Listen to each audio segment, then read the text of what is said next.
quan nuôi ly chi vàng của hiền gió lắng ngoài mây ăn cặp hàng lối xe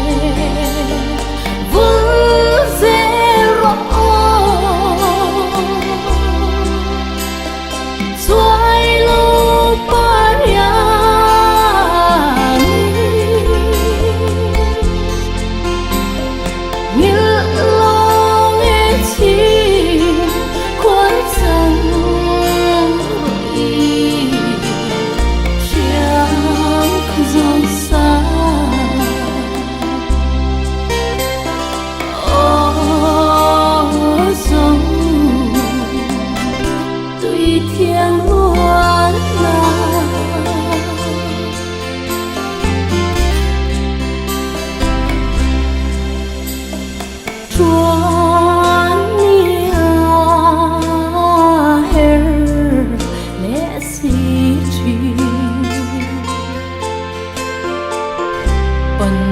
lên vua kim cân lối nào xa bên hia tắm tia ái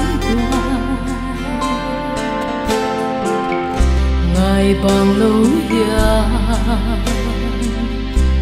kết hir vong vong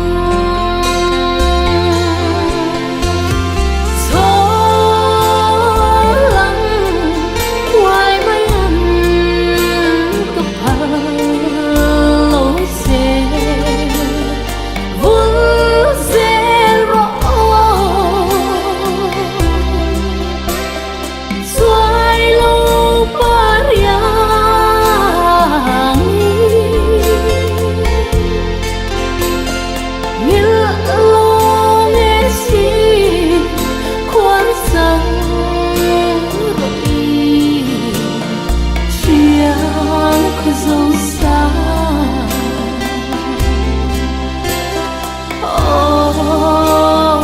dấu vì thiêng luôn là